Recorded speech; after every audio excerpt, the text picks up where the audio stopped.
Ay mga kois, kumusta na kayong lahat? Mga kakoys, nito tayo sa bahay. So, after 3 months mga kakoys, mula nung bakasyon tayo, hindi natin naaasikaso yung ating mga halaman dito sa bahay. Pero nandidiligan naman, pero hindi ko na naaasikaso. Yan, pakita ko lang sa inyo. So, ito yung mga halaman nung tayo bakasyon. Ito medyo malaki na. Yung mga dahon na siya. Yung tawag dito ata, lime philodendron. Ngayon ko siya ng ano, tapos ito yung naman yung ating snake plant. Madami na rin. Ito yung ating spider plant. So marami siyang mga dahon dito. Marami siyang mga panim na rin. Nakahangin. Nakahangin din siya. Ayan. Ito mga kakoys, ito yung pinakamalaki kong halaman. Ito yung mga dito may ilalim, may mga snake plant dito. So yung ating snake plant na kulay green. Dito naman ay snake plant na ito ay mayroon siyang biographic ng gilid. So ito naman ay yung green na siya.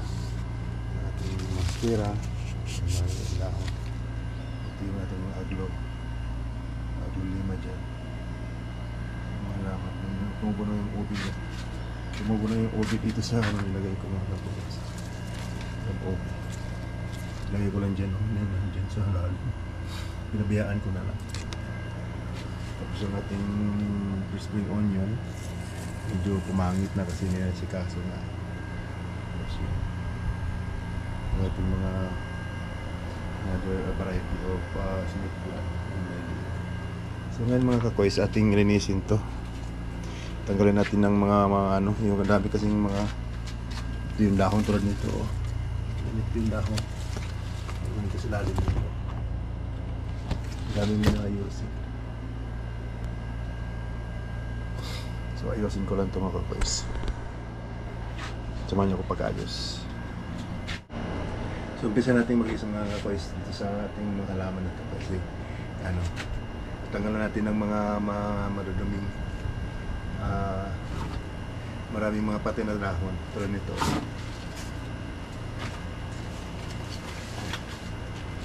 Tatanggalan natin ng mga pati na dahon. Ayan, na yung pati na dahon. Tatanggalin natin itong pati na dahon.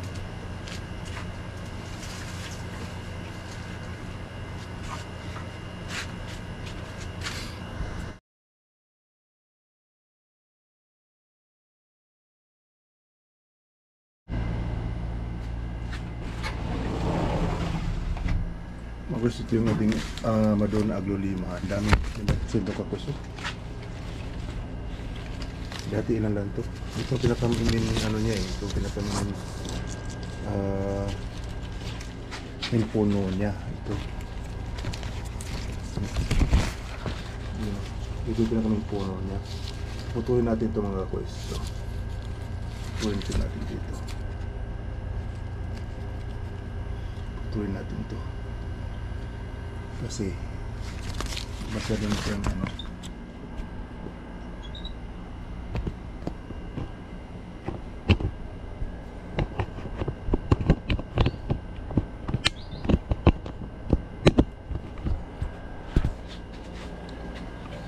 hindi may puputol dito, wala.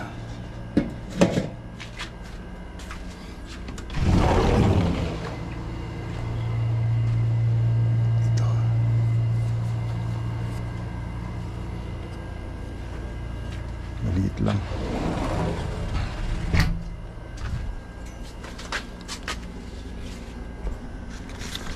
Okay, so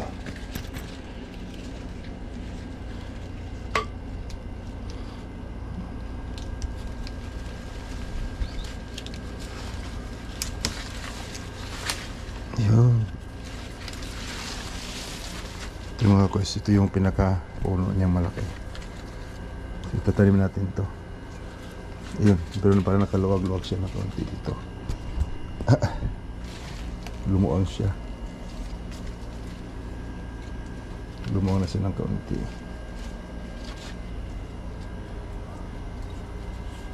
Yun, oh. Ilagay natin sa tubig to. Ang ganda niya. Sa loob ng bahay.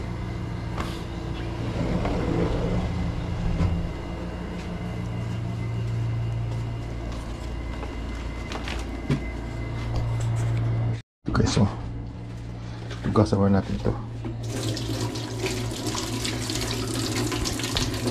Kunta ng ibang mga dahon. Kunta ng ibang dahon na luluma na rin.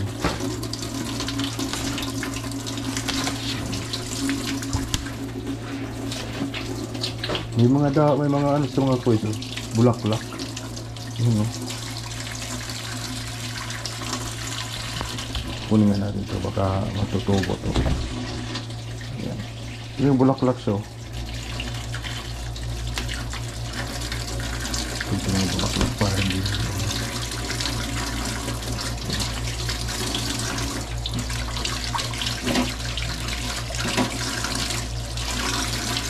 Ito na ito. Ito muna siya. Ganito muna siya ilagay. Ayan.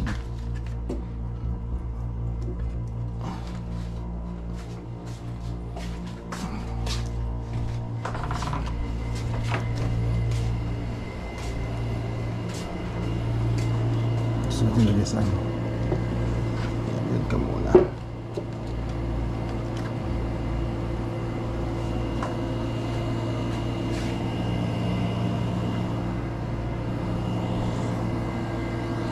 Yung tagay ko mga kakoys.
Ito mga koys, tinanim ko dito sa paso na yung ano, yung after 1 week na tingin sa tubig, tinanim ko na sa paso yan.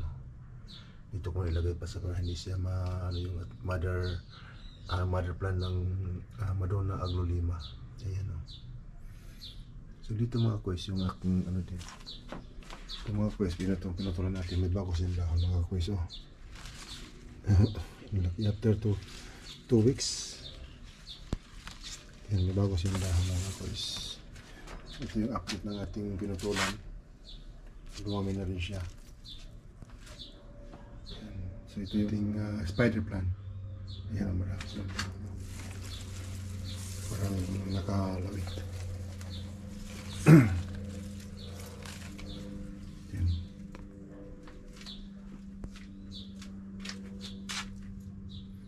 Itong snake plant. Ito yung lemon lime pa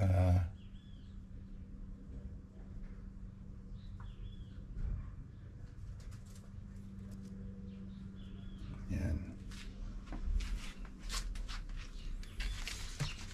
So ito meron tayo dito bagong tanong. Ito naman yung ating variegated snake plant. Ito maganda. So ito siya, mayroon siyang konting tubo dito. Bagong soloy. Ito yung motherboard niya. Ito yung mother plan niya. Tapos nasa sulit-sulit ito. Ito meron na dito mga